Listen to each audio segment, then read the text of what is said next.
Y vamos a seguir con esta serie ahora de la consejería bíblica y principios de consejería bíblica para la iglesia. En el día de hoy vamos a hablar sobre la base bíblica. ¿Qué dice la Escritura acerca de la consejería? Pero antes de comenzar, yo me imagino que hay un micrófono por ahí. Bien, hay dos micrófonos, muy bien. Entonces, antes de comenzar, yo lo que quiero es que alguien me diga qué recuerda de lo que el pastor Eduardo habló el domingo pasado. Si recuerda algo de lo que el pastor habló o algo le llamó la atención de lo que el pastor Eduardo dijo acerca de la consejería bíblica. ¿Sí? ¿Nadie se acuerda algo de lo que el pastor dijo? Él dijo que era bíblica. Vamos a comenzar por ahí. Bueno, entonces hoy vamos a ver un poco lo que la Escritura dice. El pastor habló un poco de esto también la semana pasada, pero vamos a ver un poco de lo que la Escritura dice acerca de dos aspectos importantes de la consejería bíblica. Lo primero es, ¿qué es la consejería de acuerdo a la Escritura? Y luego vamos a ver quiénes deben hacer el papel o el rol de aconsejar de acuerdo a la Escritura. Entonces vamos a comenzar primero con esta parte de ¿qué es la consejería bíblica? La consejería bíblica de manera específica. Realmente no hay un término que nosotros podamos adoptar de lo que la Biblia habla acerca de consejería que abarque todos los aspectos de consejería, porque hay una palabra específica que la Biblia usa constantemente para tratar este tema en griego. Y pues nosotros necesitamos pues conocer un poco acerca de lo que eso significa y en qué contextos eso se usa para entender lo que la Biblia nos quiere decir acerca de la consejería. Uno de los padres de la consejería bíblica moderna es el Dr. J. Adams, y él dedica bastante tiempo a explicarnos esto y a decir inclusive cómo nosotros debemos implementar en nuestro diálogo cotidiano, digamos, esta palabra del griego, hacer una transliteración del griego para poder referirnos a esto, para poder abarcar estos diferentes aspectos que significa esta palabra. Y la palabra es noutesía. Noutesía, y el verbo nouteteo es la acción de hacer esto, de aconsejar, ¿verdad? Las diferentes traducciones que nosotros tenemos lo ponen como amonestar, enseñar, exhortar, aconsejar. Pero cuando nosotros vemos la raíz de esta palabra, se divide en dos, ¿verdad? Etimológicamente, no significa mente y tesías viene de tetemi, de donde viene también nuestra palabra de tesis, ¿verdad? Cuando nosotros es poner en o colocar, ¿verdad? Entonces, cuando nosotros juntamos estos dos términos de mente y poner en, entonces vemos qué es lo que estamos diciendo. Estamos hablando de poner en la mente de, ¿verdad? Poner en la mente, advertir o amonestar. Y esto implica tres cosas, de acuerdo al Dr. J. Adams, implica tres cosas. Una parte que es enseñar, dar información acerca de algo, hay otras palabras que se utilizan como la palabra que para nosotros se traduce en didáctico, ¿verdad? O sea, nosotros podemos usar este proceso de consejería para enseñar, instruir de manera proactiva y positiva, también exhortar, animar a los hermanos que están haciendo algo bien para que lo sigan haciendo bien, ayudar a los otros.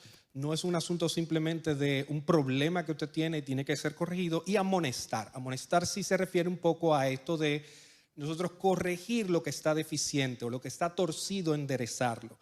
El verbo nouteteo significa básicamente lo mismo, poner en la mente, advertir o amonestar a una persona. Y vamos a ver esto en diferentes textos en la Escritura. Yo quiero que busquemos, por favor, 1 Corintios 10, 11 al 12. Yo voy a pedir el micrófono para que alguien lo pueda leer porque va a aparecer en la pantalla.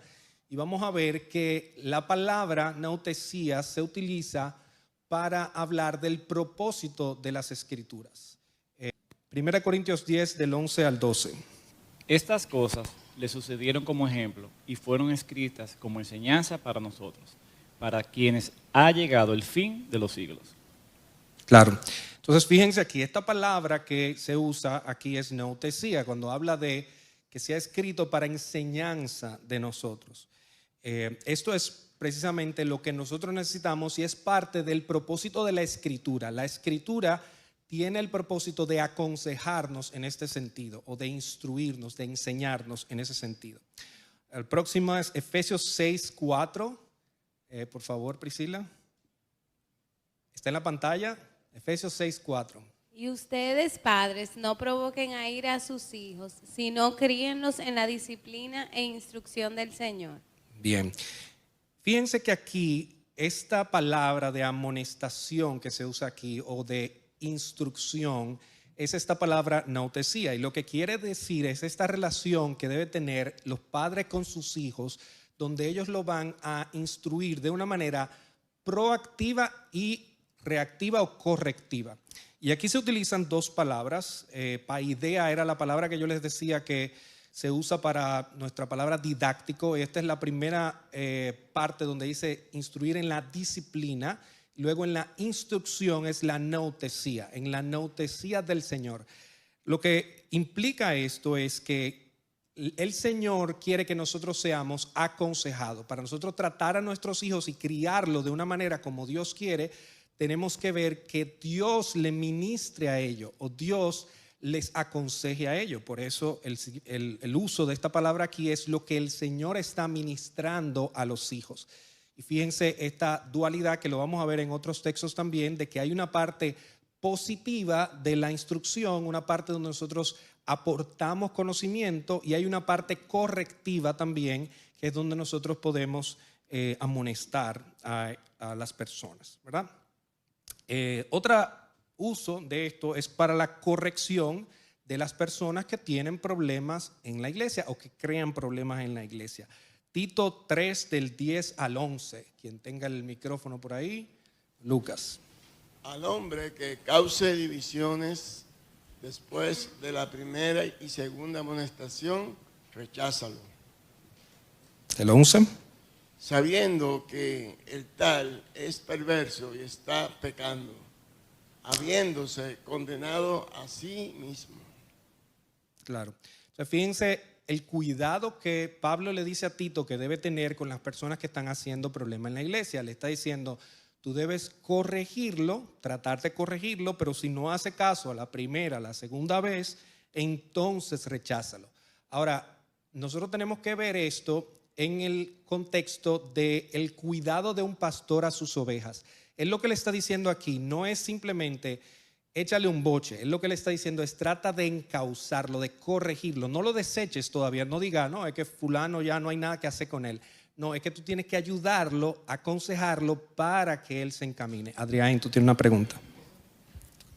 Eso podría también enmarcarse en el contexto de Mateo 18.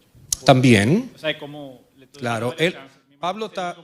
Claro, Pablo está aquí diciéndole a Tito cómo hacer Mateo 18, ¿verdad? Es una versión resumida, pero lo que estamos viendo es el uso de esta palabra cuando dice en el versículo 10 que después de la primera o segunda amonestación, lo que está diciendo aquí es de ese nouteteo, ese aconsejo que le está tratando de dar, ¿verdad? A esta persona.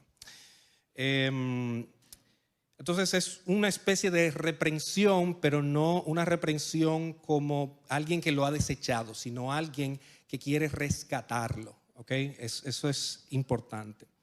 Y si no hace caso, entonces recházalo. Ya ahí lo que va a suceder es que ya no lo va a tratar como un hermano en la fe, sino que lo va a tratar como un inconverso. Don Lucas. Aunque el pastor Eduardo habló muy bien acerca de la consejería bíblica al creyente y al no creyente, que al creyente pues se le aplica la palabra y al no creyente pues se disipula. Pero mirando hoy estos textos, están hablando a la iglesia, están hablando a nosotros. Entonces la línea delgada está en que la palabra que tú le aplicas al hermano de la iglesia no es la palabra que tú le puedes aplicar al que no es de la iglesia, porque realmente está muerto y no te va a entender. Claro. El pastor Eduardo decía que la consejería bíblica en una manera se puede usar para los inconversos. Primariamente el enfoque es hacia la iglesia y lo vamos a ver aquí dentro de esta clase, pero es una oportunidad para evangelizar. Ningún inconverso usted puede darle un consejo simplemente de decirle, mira, lo que pasa es que tú no estás criando bien a tus hijos y eso es lo que tienes que hacer, porque su problema principal es que está en pecado y en enemistad con Dios. Hasta que él no resuelva eso, él no va a poder hacer bien la tarea de criar a sus hijos. Él va a poder intentarlo. Y los principios de la Biblia aplican para todo el mundo. O sea, los mandamientos que están en la Escritura aplican para todo el mundo, creyente o no creyente. Pero en este caso de la consejería bíblica, de manera específica, el enfoque primario es al creyente, porque le está hablando cuáles son los principios y necesita el Espíritu Santo para poder obedecer estos principios como el Señor quiere. Pero definitivamente sí. Vemos también que la palabra noutesía o este concepto de consejería se utiliza como parte del ministerio de la iglesia. Es parte del ministerio de la iglesia. Hechos 10:31. ¿Quién tiene el micrófono por ahí? Ok, doña Minerva. Hay otro micrófono, ¿verdad? Sí. Tengan cuidado de sí mismos y de toda la congregación, en medio de la cual el Espíritu Santo les ha hecho obispos para pastorear la iglesia de Dios. Y ahora léame Hechos 20:31. El 31, por favor, sí. Ajá. Por tanto, estén alerta, recordando que por 3 años, de noche y de día, no cesé de amonestar a cada uno con lágrimas. Claro, entonces, fíjense aquí, Pablo está advirtiendo a esta congregación, le está diciendo, yo quiero que ustedes tengan cuidado de los peligros que vienen por ahí. Yo quiero que ustedes tengan cuidado de que vendrán lobos feroces, dice en el versículo 29, pero ¿qué tienen ellos que recordar? Recuerden que por 3 años yo estuve haciendo que aconsejándolos, yo estuve amonestándolos a ustedes. O sea que Pablo hizo ese esfuerzo dentro de su ministerio para hacer este proceso de amonestación, de corrección con estos hermanos, y eso era lo que iba a evitar que ellos siguieran esos lobos o cayeran en esos errores de estas personas que estaban llegando ahí, ¿verdad? Entonces es parte del ministerio de la iglesia. Colosenses 3:16 también, allá Zuleika, por favor. Que la palabra de Cristo habite en abundancia en ustedes, con toda sabiduría, enseñándose y amonestándose unos a otros con salmos, himnos y cánticos espirituales, cantando a Dios con acción de gracias en sus corazones. Claro.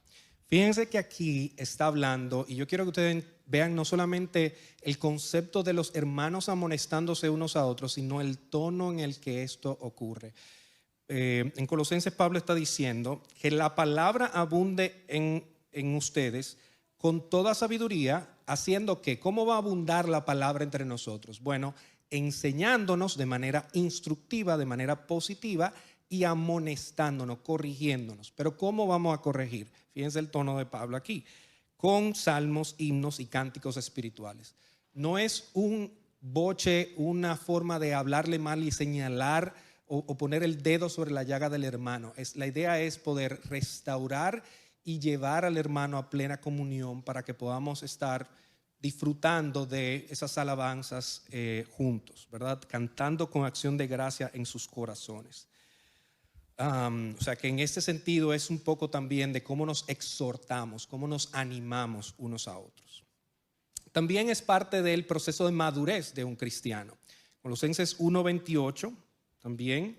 Por allá, ¿quién tiene? Doña Marily ¿a quién le pasaron el micrófono? Pedro, tú, ahí doctor, por favor. Colosenses 1:28 dice: A él nosotros proclamaremos, amonestando a todos los hombres y enseñando a todos los hombres con toda sabiduría, a fin de poder presentar a todo hombre perfecto en Cristo. Bien, don Pedro, yo le voy a hacer una pregunta porque usted sabe mucho y entonces yo voy a aprovecharme. Según este texto, ¿qué sucede con los hermanos, con los hombres que Pablo quiere que sean presentados perfectos en Cristo? ¿Qué sucede con ellos?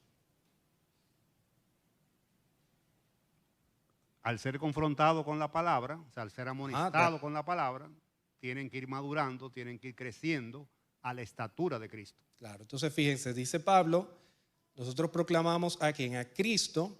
¿Cómo lo hace? Amonestando y enseñando a todos los hombres con toda sabiduría. ¿Cuál va a ser el resultado de amonestarse y enseñarse? Va a ser perfectos en Cristo. ¿Ok? Entonces es parte del proceso de madurez. Por eso un cristiano no puede estar solo, porque necesitamos ese enseñarnos y amonestarnos unos a otros.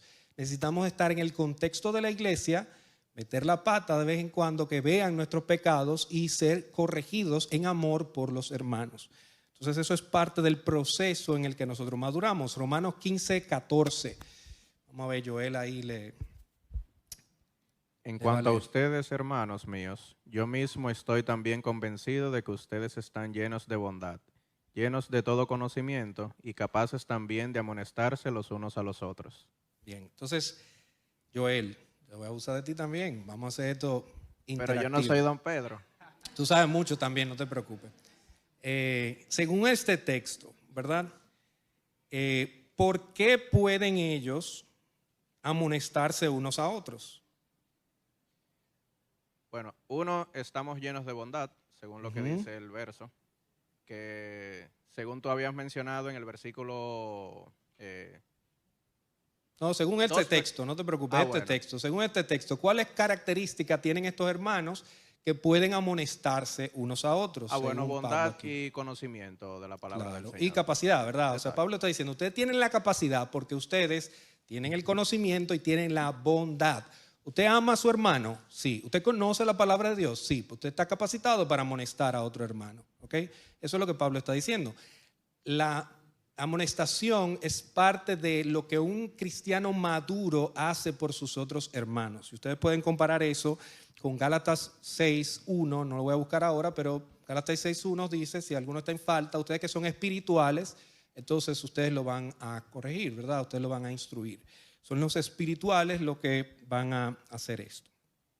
Ok, la consejería es parte también de un ministerio honroso, algo que nosotros debemos estimar y tener como algo apreciado, algo que valoramos y que deseamos. Ok, 1 Corintios 4:14, ¿quién lo lee? 1 Corintios 4:14, Edwin.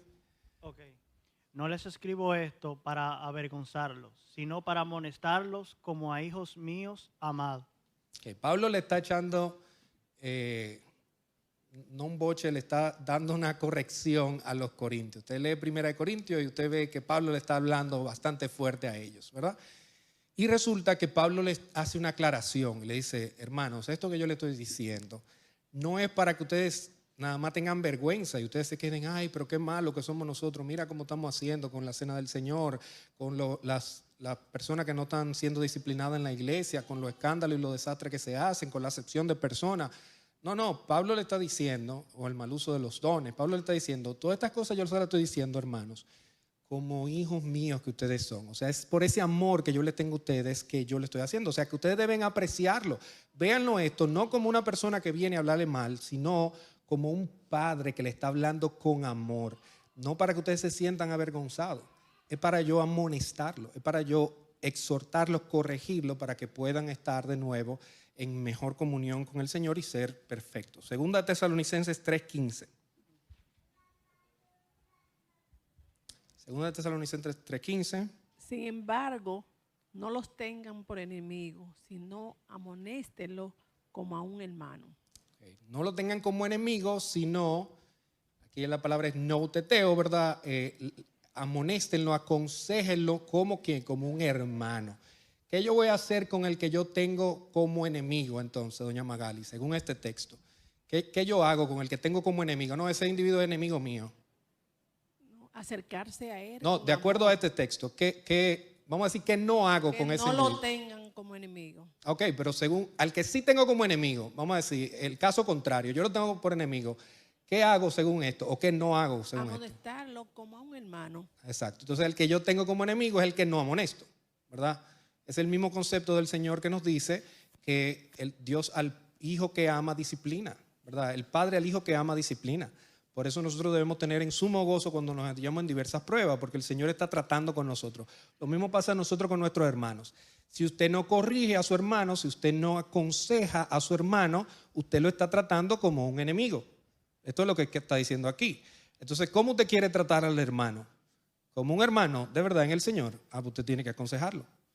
O sea, no es un asunto de opción. Bueno, yo lo voy a dejar así, quizás otra gente lo hace. ¿Qué usted está haciendo? Usted lo está tratando como un enemigo. Pero que tú no quieres saber del hermano, tú quieres que siga ahí con su problema. Entonces, tú lo que estás haciendo es haciéndole un daño.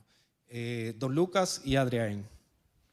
Sabemos que la iglesia de Corinto era una iglesia que estaba muy desordenada y daba muchos dolores de cabeza a Pablo.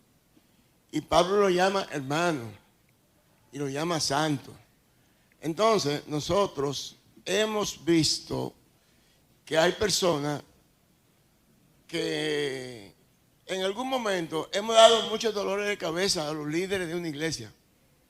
Y en algunos lugares lo tienen ya como ni siquiera ni como hermano. Es un carnal, ese es un impío, ese no obedece a la palabra de Dios. Ese solamente lo arregla el hoyo, qué sé yo, algo así. Entonces, aquí Pablo dice que no lo veamos como enemigo, que lo amonestemos como a un hermano. Entonces, ahí hay una gran lección para nosotros, porque veamos a un hermano que todavía no ha crecido y que está débil, pues lo que debemos es de apoyarlo. Bien. Y eso es parte del por qué una iglesia sana debe hacer un proceso de disciplina eclesiástica apropiado, porque como nosotros veíamos de Timoteo, como vemos en Mateo 18, el hermano debe ser amonestado. ¿Qué sucede muchas veces en las iglesias? Que no se amonesta el hermano anda por ahí haciendo y deshaciendo, entonces sucede eso que dice don Lucas. ¿Pero por qué? Porque los hermanos no se han involucrado en corregir a esta persona y llevarlo hasta quizás la consecuencia de tener que expulsarlo, decir, no, es que esto no es un hermano, vamos a rechazarlo y vamos a tenerlo como gentil. Adrián tiene otra... Bueno, simplemente apoyando, Ajá. me fueron adelante, don Lucas y tú, simplemente apoyando lo que tú dices, que penosamente, a veces nosotros mismos, en son de no provocar problemas, mostramos falta de amor al ver un hermano en una situación y hacernos de la vista gorda. Eso no es amarlo precisamente, ni tampoco ser un creyente verdadero. Si amamos a nuestro hermano, realmente tenemos que buscar lo mejor para él. Y lo mejor para él es, como dice, el hierro se afila con el hierro y el hombre se aguza con el hombre. Claro, don Fausto, brevemente, y vamos a seguir avanzando porque todavía me queda más material. Sí, el Señor nos dice que amemos a nuestros enemigos. Ajá. Cuanto más realmente debemos amar a los hermanos, Claro. más aquellos que necesitan, ser instruidos en la palabra, ser amonestados, ser corregidos realmente. O sea, con ese amor que es mucho mayor realmente que el que tenemos con las demás personas. Bien, el doctor J. Adams habla de 3 aspectos o 3 elementos básicos de la consejería. ¿Qué implica esto cuando nosotros tratamos este tema? Todos estos textos que vimos fue con textos diferentes donde se utilizaba esta palabra notesia o el verbo noteteo, pero ahora vamos a ver qué implica este proceso de consejería. Bueno, el doctor Adams nos habla de 3 elementos. Uno es el cambio. Toda persona necesita cambio. Confrontación, debe haber un proceso, una comunicación donde nosotros podamos hacer este proceso de corrección o amonestación, y un interés o afecto por la persona. Si ustedes lo vieron en los textos que acabamos de citar, se encuentran de alguna manera, estos 3 elementos se encuentran allí presentes. Esto presupone, por un lado, que hay patrones y actividades pecaminosas en la vida del aconsejado que deben cambiar. Todos necesitamos cosas que cambiar. Usted puede tomar la persona más liberal, inconversa, y usted le pregunta si hay algo que quiere cambiar de sí mismo o que deben cambiar los demás, y siempre le van a decir que sí. Todos entendemos que hay algo que podemos mejorar o que podemos hacer diferente. El cambio es algo que nosotros lo sentimos y lo vemos, porque está en nosotros el pecado y eso lo podemos palpar. Lo puede llamar de diferente manera, puede quizás no llamarle pecado y no verlo como pecado como tal, pero de alguna manera todos entendemos que necesitamos ese cambio. ese cambio debe ser realizado por una comunicación verbal entre el aconsejado con las Escrituras cuando el consejero administra en el poder del Espíritu Santo, y esta confrontación se hace de una forma amorosa, interesada, familiar, para el beneficio del aconsejado. Y vamos a ver estos tres aspectos en un poco más de detalle, ¿verdad? Vamos a hablar acerca del cambio, el cambio. Entonces, todos debemos tener como objetivo el cambio. Vemos algo que no está bien o algo que puede mejorar, y entonces vemos ese elemento de cambio. Y si no tenemos cambio, entonces no se necesita consejería. El hermano anda bien, pues yo no necesito por qué aconsejarlo. Yo puedo animarlo, yo puedo estimularlo al hermano, pero no tengo por qué amonestar a ese hermano que no está andando bien. O sea que la utilidad de esto realmente es para las personas que necesitan corregir algo, ¿verdad? Los aspectos de la persona que se necesitan corregir. ¿Y qué tenemos que cambiar? Bueno, muchas cosas. Nuestra creencia, nuestros juicios, nuestros valores, nuestras relaciones, los comportamientos y cualquier otro elemento dentro de la vida que nosotros necesitemos tratar. El pecado en nuestra vida nos lleva a desfigurar la imagen de Cristo en nosotros. Somos hechos a imagen de Dios, pero esa imagen está corrompida, y lo que busca la consejería es cambiarnos para ser más parecidos a Cristo, para ser perfecto en Cristo, como ya nosotros vimos. El segundo aspecto es la confrontación o la comunicación, y esto debe hacerse con un contacto verbal, cara a cara. Ustedes ven los ejemplos que estaban ahí. Pablo dice que él pasó 3 años amonestándolos a ellos. Se dice que nosotros debemos amonestarnos unos a otros. No es simplemente pararse y dar un discurso.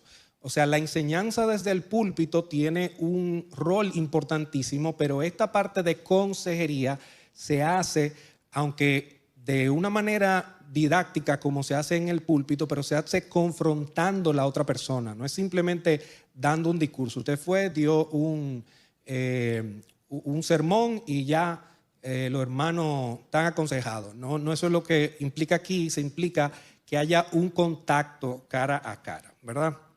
Es el medio que Dios usa para realizar este cambio. Y obviamente nosotros buscamos una confrontación con un consejero bíblico, o sea, una persona que actúe en base a la Escritura. No es una persona que te va a confrontar con lo que es su opinión o lo que a él le gusta, sino con lo que la Escritura dice, porque el fin es ser más parecido a Cristo, no más parecido a mí. ¿Okay? Porque a veces nosotros creemos que somos la persona más balanceada de todo. ¿Ustedes no le ha pasado eso? Que usted dice, fulano se pasa. ¿Por qué? Porque fulano no es como yo tengo más balance, ¿verdad? Yo creo que uno tiene que ser balanceado, pero el balanceado tiene que ser más como yo. Pero realmente no debe ser así. Nosotros debemos ir a la Escritura y decir qué es lo que la Biblia exige, no nosotros. Y también entonces, en tercer lugar, debe haber este interés y afecto. Y esto siempre debe estar presente. Fíjense que cuáles son las figuras que se presentan cuando se habla de esta amonestación en la Escritura. Se habla de hermanos, se habla de hijos, esa relación familiar, fraternal, amorosa, ese afecto se debe hacer en amor, en confianza y buscando el bien de la otra persona. El deseo debe ser siempre hacer el bien de los demás, no avergonzarlos. Fíjense lo que Pablo dice, no es para avergonzar al otro. Tú ves, fulano lo hizo mal, tengo la oportunidad de echarle su boche ya.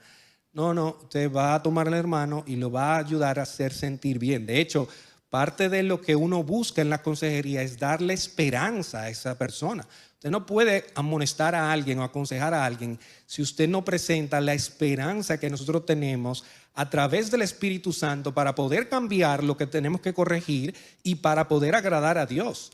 Nosotros damos esperanza, y la esperanza que nosotros damos es una esperanza verdadera, no es una esperanza falsa como la del mundo. O sea, esa sabiduría del mundo, lo que hablaba el pastor Eduardo la semana pasada acerca de cómo la consejería yerra muchas veces, se equivoca en dar la solución al problema del hombre, es porque la esperanza que ellos están dando es una esperanza falsa. Nosotros tenemos una esperanza verdadera y tenemos que tener esto en cuenta a la hora de que nosotros vamos a amonestar a alguien. No es señalar lo que está mal hecho, es corregirlo y darle esperanza para que ese hermano salga animado, salga estimulado a hacer las cosas como Dios quiere. ¿Okay? Y obviamente esto debe hacerse, este ministrar debe hacerse en oración y en conjunto con la obra del Espíritu Santo. Nosotros no somos los que cambiamos a nadie, es el Señor que usa su palabra y usa el Espíritu Santo para transformar los corazones de la persona. Nosotros no queremos personas mejores informadas, nosotros no queremos personas bien educadas académicamente, queremos corazones transformados a la imagen de Cristo.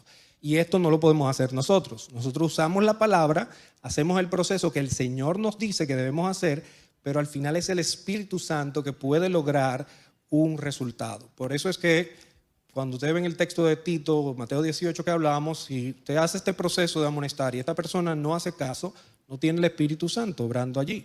Entonces usted puede desecharlo, ¿verdad? O sea, esta persona no tiene el Espíritu para ayudarlo a transformar.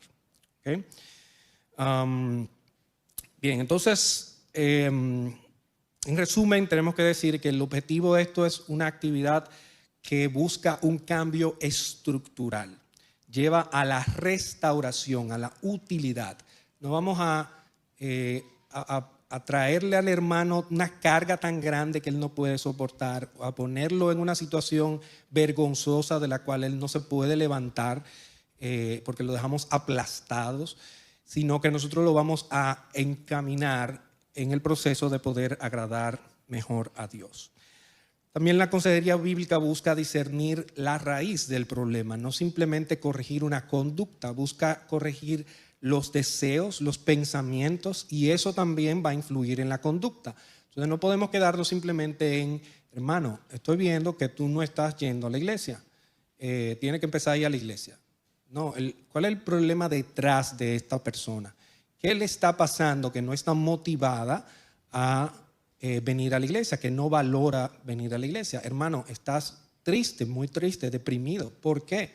¿A qué cosa le estás dando valor? ¿Qué cosa está en tu corazón que está produciendo luego, está saliendo esta conducta? Nosotros debemos ir a la raíz y no simplemente a la conducta y tratar de abarcar esto dentro de la consejería. Bien, el poco tiempo que queda entonces yo quiero ver la segunda parte de esto. Vimos qué es consejería, ¿verdad? Vimos que la consejería es amonestar, enseñar, exhortar. Vimos que debe hacerse en un contexto de la iglesia y del amor entre hermanos, que implica cambiar, implica la comunicación o la confrontación, implica también ese afecto y ese interés. Y vamos a ver entonces quiénes son los que deben hacer ese proceso, quiénes son los responsables de la consejería. Vamos a ver, ¿quién tiene un micrófono por ahí que me puede decir? ¿Quiénes son los responsables? De acuerdo a todos esos textos que usted ha visto. Dígame una persona que no haya participado, por favor, que tenga micrófono por ahí, levantando la mano. ¿Quién es responsable de la consejería? Esto es difícil, pero lo pueden hacer. Alguien que no haya participado, Manuel. Está haciendo trampa porque Manuel coge toda la clase de Nicole de consejería. Básicamente todo el creyente es responsable de hacer consejería bíblica, de cierta manera u otra, aunque también hay casos donde quizás sea necesario una consejería más formal, donde lo puede hacer un pastor o una persona madura de la iglesia que se le ha asignado esa responsabilidad. Ya, muy bien. Podemos darlo ahí, ya todo el resto de la clase está dado. Realmente, como dice Manuel, pues es responsabilidad de todos nosotros. Si ustedes lo ven, la Biblia nos manda eso, que debemos amonestarnos unos a otros. Nosotros debemos hacer esa labor todos nosotros. Es responsabilidad del pastor, pero es responsabilidad de los miembros también. O sea, no podemos dejarle, fulano anda mal, yo espero que los pastores le digan algo. Y yo lo he dicho eso, yo lo he oído eso también. Fulano, mira lo que puso en las redes sociales, yo espero que los pastores le digan algo. Bueno, los pastores tienen responsabilidad sobre eso, claro, porque ellos velan por la grey, pero nosotros también tenemos responsabilidad y eso lo vamos a ver. Efesios 4 del 11 al 13, yo lo voy a leer, dice, y él dio a algunos ser apóstoles, a otros profetas, a otros evangelistas, a otros pastores y maestros, ¿a fin de qué? A fin de capacitar a los santos para la obra del ministerio, para la edificación del cuerpo de Cristo, hasta que todos lleguemos a la unidad de la fe, del pleno conocimiento del Hijo de Dios, a la condición de un hombre maduro, a la medida de la estatura de la plenitud de Cristo. Acuérdense lo que estábamos hablando anteriormente de cómo nosotros llegamos a ser perfectos en Cristo, cómo llegamos a ser un hombre maduro, o sea, a través de este proceso. Los pastores tienen esta responsabilidad. Dice aquí que Él constituyó pastores y maestros para capacitar a los miembros, ¿verdad? Ahora, nosotros somos también responsables de hacer la obra del ministerio, dice aquí. Los pastores nos capacitan a nosotros, ellos tienen la capacidad, la responsabilidad de instruirnos en este aspecto y aconsejarnos en este aspecto, pero también nos instruyen y nos aconsejan a nosotros para nosotros poder hacer también la obra del ministerio más hacia adelante. Hay una palabra aquí que se utiliza para tratar de enseñar lo que significa, donde dice capacitar, ¿verdad? Lo que significa para el pastor hacer su labor, que es de perfeccionar o restaurar algo a su condición original. Cuando está hablando de capacitar, está hablando de este proceso también que los pastores hacen con nosotros, ¿verdad? Lucas 6:40 dice: un discípulo no está por encima de su maestro, pero todo discípulo, después de que se ha preparado bien, será como su maestro. Entonces, el maestro, si nosotros tenemos que amonestar, los pastores que son nuestros maestros deben amonestarnos también, ¿verdad? O sea, una persona que se pone bajo la enseñanza y conducción de los pastores, pues va a recibir esa instrucción. Pero si los pastores no hacen ese trabajo o no saben hacer ese trabajo, ellos tampoco van a poder hacer ese trabajo. O sea que los pastores tienen que enseñarnos cómo amonestar y darnos el ejemplo de cómo amonestar para nosotros poder imitarlos a ellos. Y luego debemos imitarlos, ¿verdad? O sea, no queda solamente con los pastores que lo hagan, sino con nosotros también. Hay un texto que yo no voy a buscar por tema de tiempo, pero ustedes lo pueden buscar luego, lo pueden anotar ahí en sus apuntes, que es Hebreos 11:3, perdón. Dice: por la fe entendemos haber sido constituido el universo por la palabra de Dios, de modo que lo que se ve fue hecho de lo que no se ve. O sea, Dios con su palabra crea en circunstancias donde no se ve. Y esto es parte de lo que nosotros buscamos y de lo que los pastores hacen con nosotros. Es hacer un ordenamiento de lo que Dios quería hacer, o lo que Dios, la intención del Señor al haber creado todo, tener una disposición correcta y funcionando como debe funcionar. Bien, ¿qué cosas hace el pastor entonces? ¿Qué cosas hace el pastor? Primera de Pedro 5:2 dice: pastoreen el rebaño de Dios entre ustedes, velando por él, no por obligación, no como que porque te están pagando tú tienes que hacerlo, sino voluntariamente, como quiere Dios.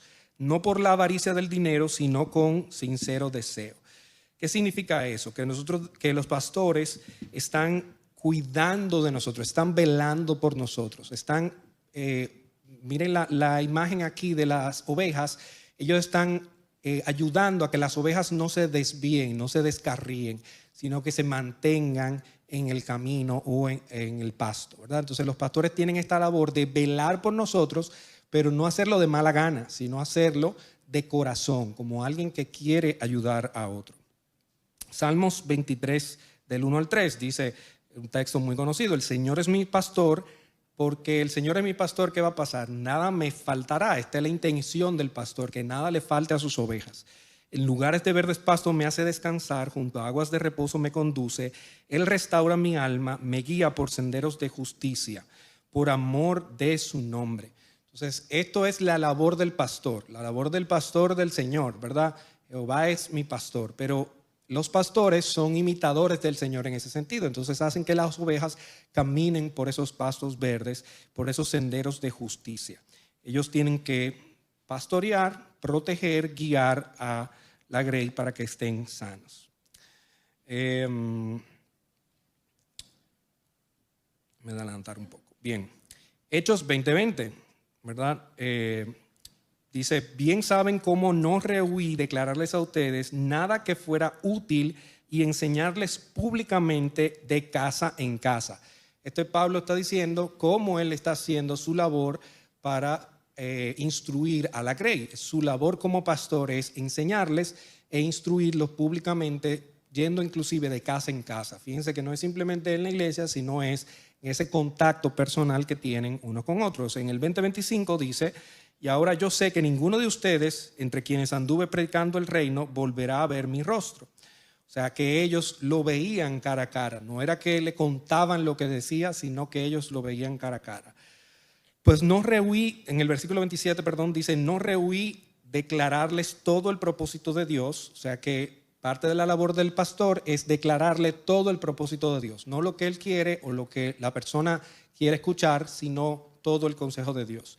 Y en el versículo 31 dice, por tanto estén alerta, esto ya lo hemos visto, que dice, recordando que por 3 años de noche y de día no cesé de amonestar a cada uno con lágrimas. O sea que aquí estamos viendo la labor del pastor ministrando y aconsejando a sus ovejas. Bien, los miembros de la iglesia también tienen la responsabilidad de hacer el proceso o el trabajo de la consejería. Y esto debe ser algo natural en la vida de la iglesia. Esto debe ser parte del día a día. Esto ocurre en los grupos pequeños. Esto ocurre en nuestras conversaciones durante la semana. Eso ocurre cuando nos reunimos los domingos y hablamos. Eso debe suceder. Y en esto nosotros tenemos que hacer esta distinción, que Manuel lo mencionaba también, de lo que es la consejería formal de la consejería informal. La consejería informal, que es lo más fácil, es lo que ocurre de manera natural entre nosotros. Hermano, mira, yo creo que eso que tú estás haciendo no es bien, porque la Biblia dice que nosotros debemos comportarnos de esta manera. ¿Qué es lo que te está pasando? ¿Por qué tú estás haciendo esto? Y está amonestando al hermano, quizás de una manera informal. La manera formal es como la hacen los pastores. Te va con un problema donde los pastores, pastor, mire, yo metí la pata, yo he estado bebiendo alcohol y ahora estoy dependiente del alcohol, necesito ayuda, pastor. Y entonces usted va porque tiene problema con el alcohol y va donde el pastor a recibir una ayuda formal.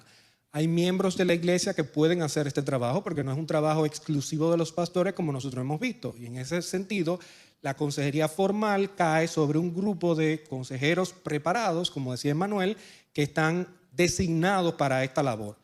Hay mucha gente que quieren ser consejeros, hay gente que aconseja de muchas maneras y lo hace de una manera informal, no siempre de una manera bíblica, porque a veces le damos nuestro parecer. Mira, yo lo que creo que tú deberías es decirle a esa muchacha que tú estás en ella y que ya deben salir juntos y vamos a entablar una relación. No, espérate, vamos a buscar un consejero formal que nos ayude en este proceso y nos diga cómo nosotros debemos manejarnos, qué dice la Escritura de cómo debemos manejarnos en ese proceso para poder llegar a tener una relación que glorifique a Dios. Entonces debemos tener cuidado con la consejería informal porque muchas veces suele suceder que no está basada en la Escritura, sino en la opinión de una persona. Y debemos tratar de, en los momentos sobre todo que son más necesarios, buscar esa consejería formal. Algunos textos que ya leímos, Romanos 15:14, Pablo dice, cuando nosotros estamos llenos de bondad, conocimiento, ya somos capaces de amonestarnos unos a otros. Y aquí hay muchos hermanos que están llenos de bondad y llenos de conocimiento. Entonces, es nuestro trabajo amonestarnos unos a otros. Hebreos 3:13 dice, antes exhórtense unos a otros cada día mientras todavía se dice hoy, no sea que alguno de ustedes sea endurecido por el engaño del pecado. Y si ustedes buscan el propósito de nosotros congregarnos, de acuerdo a Hebreo, es precisamente que nosotros seamos estimulados, animándonos unos a otros. No dejen de congregarse como algunos tienen por costumbre. ¿Por qué? Porque nosotros necesitamos ese contacto y esa amonestación unos con otros. Y finalmente, 1 Tesalonicenses 4:18 dice, confórtense unos a otros con estas palabras. O sea, nosotros estamos llamados a ser de confort, de ánimo, de estímulo a otros hermanos. Bien, hermanos, hay muchos otros textos que por motivo del tiempo yo no voy a ver, pero es importante nosotros entender que debemos restaurar al hermano con espíritu de mansedumbre, debemos hacerlo con humildad. Si nosotros vemos al hermano que está en falta, debemos considerarnos a nosotros mismos también. Acuérdense, sacar primero la viga del ojo de nosotros antes de tratar de ir a sacar la paja en el ojo del hermano. Entonces debemos considerarnos a nosotros mismos y debemos sobrellevar la carga unos de los otros. Hermano, tú necesitas ayuda en esto, yo puedo ayudarte, yo puedo ser tu hermano para rendir cuentas, yo puedo ayudarte para preguntarte luego si has mejorado en ese aspecto, yo puedo orar por ti, yo puedo traer algunos textos, algunos libros que te puedan ayudar y estimular.